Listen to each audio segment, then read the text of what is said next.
बच्चों, second chapter संबंध और फलन में हमने कार्तीय गुणा देखा। Okay, Cartesian product. अब आगे बढ़ते हुए इस चैप्टर में अगला टॉपिक हम संबंध देखेंगे। बच्चों, संबंध क्या है? संबंध को कहते हैं रिलेशन। यदि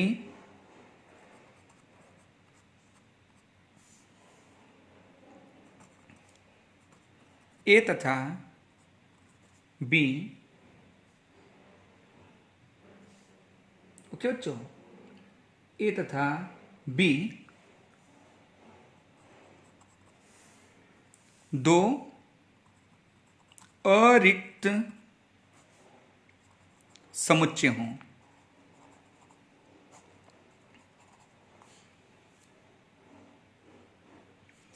ठीक है बच्चों। यदि ए तथा बी दो अरिक्त समुच्चय हों तो बच्चों ए क्रॉस बी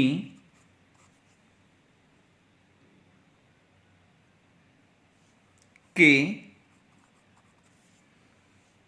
ए क्रॉस बी के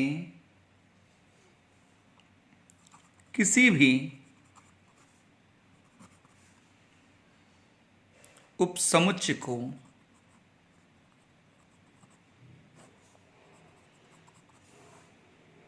ए से बी पर का संबंध कहते हैं।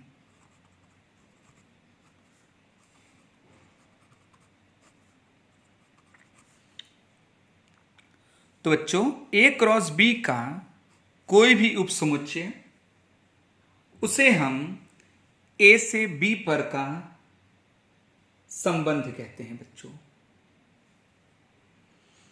संबंध को हम आर से दर्शाते हैं, ठीक है। संबंध को इंग्लिश में रिलेशन कहते हैं। तो रिलेशन का पहला जो अक्षर होता है वो आर। तो बच्चों यूं कह सकते हैं, आर यह ए क्रॉस बी का कोई भी उपसमुच्चय होता है। तो बच्चों हम कह सकते हैं आर यह भी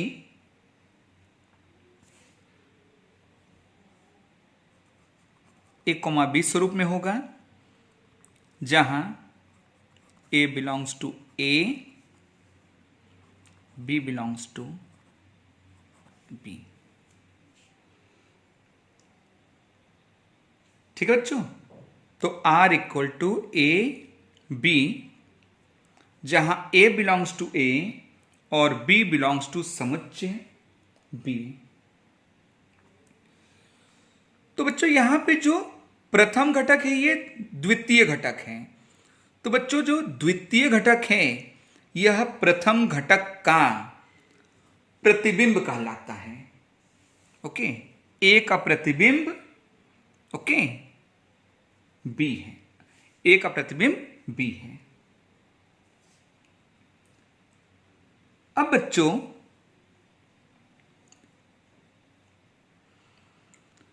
यदि संबंध इस तरह परिभाषित हो तो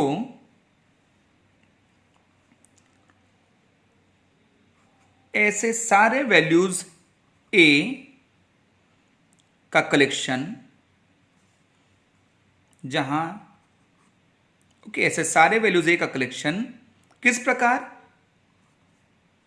एक B यह R का घटक हो, इसे हम इस संबंध का प्रांत कहते हैं। तो बच्चों जितने भी फर्स्ट एलिमेंट्स होते हैं, ओके रिलेशन परिभाषित होगा, संबंध परिभाषित होगा, जितने भी फर्स्ट एलिमेंट होंगे उन सबका कलेक्शन, उसे हम इस संबंध का प्रांत कहेंगे। ओके,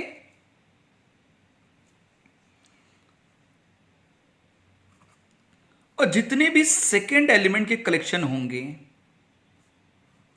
ओके, जितने भी सेकेंड एलिमेंट के कलेक्शन होंगे उससे बने समुच्चय को हम परिसर कहेंगे। ओके, परिसर, परिसर को बच्चों इंग्लिश में रेंज भी कह सकते हैं। ओके, अब ये जो संबंध है समुच्चय ए से बी तक परिभाषित है, ए से बी पर का संबंध है। तो बच्चों यहां जो समुच्चय बी है उसे इस संबंध का सहप्रांत कहते हैं। ओके, प्रांत को इंग्लिश में कहते हैं डोमेन, सहप्रांत को कोडोमेन कहते हैं। ओके, अब बच्चों जो परिसर होता है, ओके, परिसर यह सहप्रांत का उपसमुच्चय या उसके बराबर हो सकता है। ठीक है, तो बच्चों ये तो परिभाषा रही।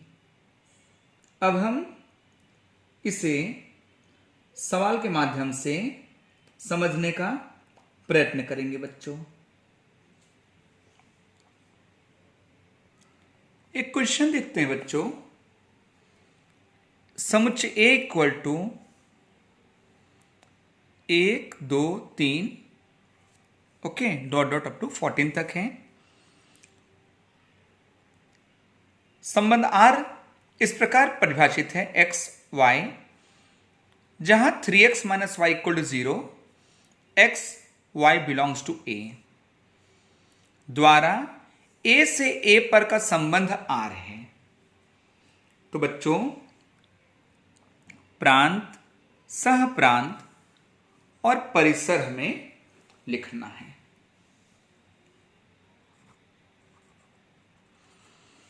ओके, तो बच्चों यहां जैसे मैंने परिभाषा आपको बताया, संबंध आर ए से बी तक परिभाषित हो, अर्थात ए से बी पर का संबंध। यहां बी की जगह ए ही ले लिया है। ओके, तो कोई बात नहीं।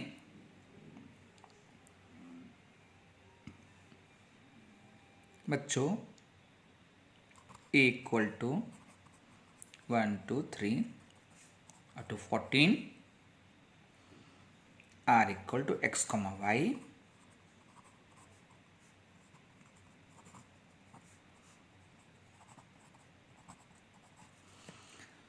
अब बच्चों 3x minus y equal to 0, अर्थात y इक्वल टू 3x, अर्थात y जो है ये 3 का गुणक है। ठीक है, y क्या है? 3 का गुणक है। अब 3 के गुणक इसमें से कौन कौन से हैं? 1 से 14 के बीच में 3 6 9 12, सही? या फिर वैल्यू रख के देखिए, x1 यदि आप रखते हैं तो y क्या हो जाएगा? 3 गुणे 1 3, 2 रखिए, y हो जाएगा 3 गुणे 2 6, 3 रखिए, y हो जाएगा 3 गुणे 3 9, 4 रखिए, y हो जाएगा 3 गुणे 4 बराबर 12। अगर 5 रखते हैं तो y 15 हो जाएगा। और जबकि y क्या है बच्चों? y बिलोंग्स टू a है, तो 14 से अधिक वैल्यू हो ही नहीं सकती। तो हमें इतने पे रुकना होगा, अर्थात r इक्वल टू, यदि इसको रोस्टर स्वरूप में लिखेंगे, 1 3 2 6 3 9 4 अब क्या लिखना है? प्रांत। तो बच्चों प्रांत क्या है? जितने भी फर्स्ट एलिमेंट है वे सब प्रांत में आएंगे। 1 2 3 4, इसका प्रांत हो गया 1 2 3 4। ओके, अब क्या लिखना है बच्चों? सह प्रांत। सह प्रांत इसका ए होगा बच्चों। ओके, फिर परिसर। जितने भी सेकेंड एलिमेंट्स हैं उनको इकट्ठा कर दीजिए। 3 6 9 12 हो गया बच्चों।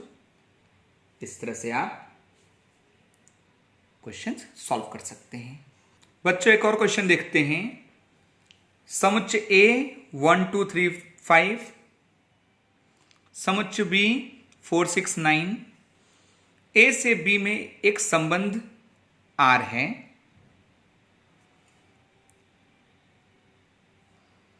अब ये संबंध किस तरह परिभाषित है? R equal to X Y, X और वाई का अंतर विषम है।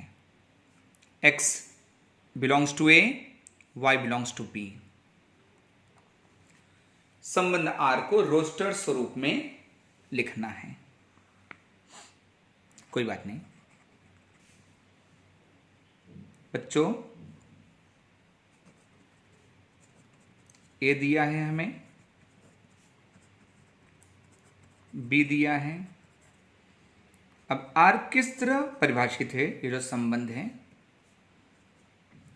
एक्स और वाई का अंतर क्या है बच्चों? विषम है। X belongs to A, Y belongs to B.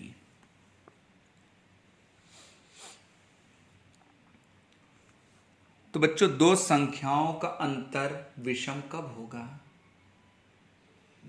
यदि एक सम हो और दूसरा विषम हो।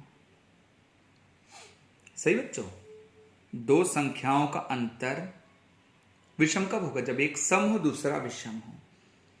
अगर दोनों सम हो उनका अंतर बच्चों सम होगा।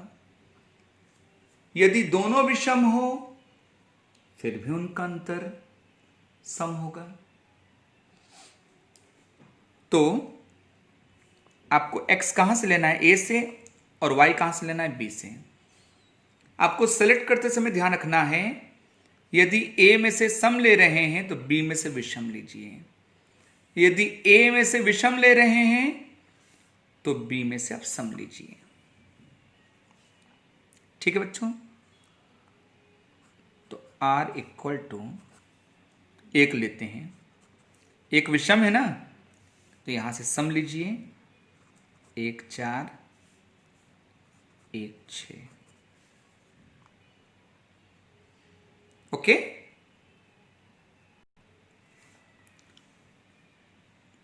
फिर बच्चों यदि आप 2 लेते हैं, 2 बच्चों क्या है? सम है ना, तो यहां से आपको विषम लेना पड़ेगा। 2 9। फिर अगर 3 लेते हैं आप,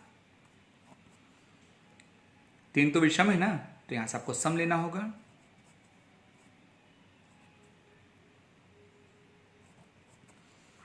ठीक है, अब आप 5 लेंगे, 5 तो विषम है ना, तो यहां से सम लेना होगा आपको। 5 4 5 6। अब इन सब का अंतर देखिए। 3 5 7 1 3 1 1। ठीक है, हमें इसी तरह परिभाषित करना था ना बच्चों। ये हमने आर को रोस्टर स्वरूप में लिख दिया। यदि यहां पर हमें प्रांत लिखना रहता तो क्या आता बच्चों? 1 2 3 5। सप्रांत लिखना होता तो 4 6। सप्रांत तो बी है ना बच्चों, 4 6 9। परिसर लिखना होता तो 4 6 9। सही, ठीक है बच्चों। बच्चों एक क्वेश्चन और देखते हैं। समुच्चय A equal to X Y Z, समुच्चय B इक्वल टू 1 2। तो A से B में संबंधों की संख्या ज्ञात करना है कि A से B तक कितने संबंध संभव हैं।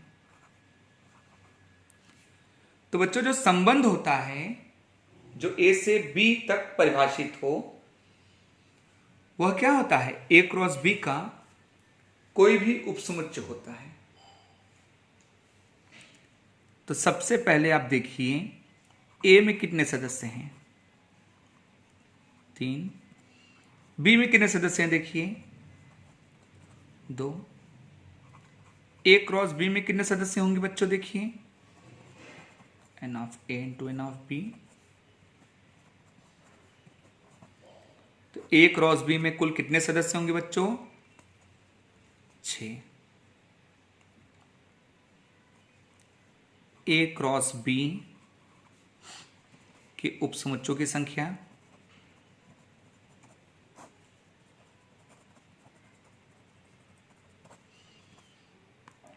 दो का 6 घात, 2 का 6 घात कितना हो गया, 64। इस तरह A से B में संबंधों की संख्या